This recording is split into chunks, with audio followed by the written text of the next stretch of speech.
Now, I was going to talk about some examples of this. In early comic strips, Windsor McCay's Little Nemo and Slumberland. Oh, wonderful, I love this. 1920s, 30s, 40s. He left and came back, in which he would vary panel size.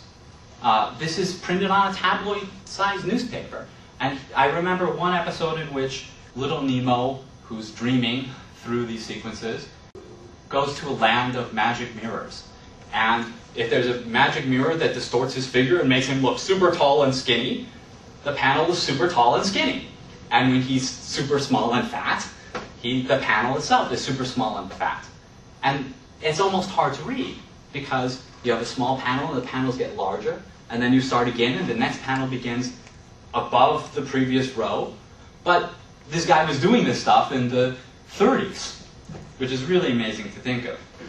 I talked about Will Eisner's Pages panel, and it wasn't just sewer pipes, it was wind, flying papers. Somebody drops papers and the papers construct panel borders. The guy was a genius.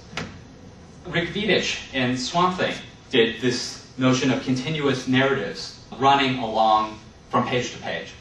And he was fond of a technique in which you had, say, a main narrative that took up the top 2/3 of each page and continued, and then you'd follow other characters on the bottom third of each page, which is a little disturbing at first, because you're following the narrative and suddenly you cut to somebody responding to a question from a page ago.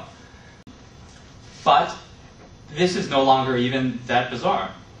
There's a wonderful issue of Miracleman that Neil Gaiman did, with art by Mark Buckingham, in which a character creates clones of dead people. And he has created a clone of Andy Warhol. Except, at Andy Warhol's request, he's created, I think, 17 clones. So just as Andy Warhol was duplicated, and there are 17 clones of Andy Warhol.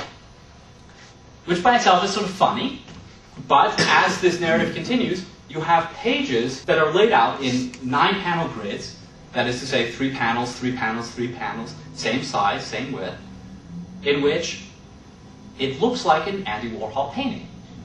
And you have an image of one character who's talking to another character in the same pose, in different colors, in certain panels.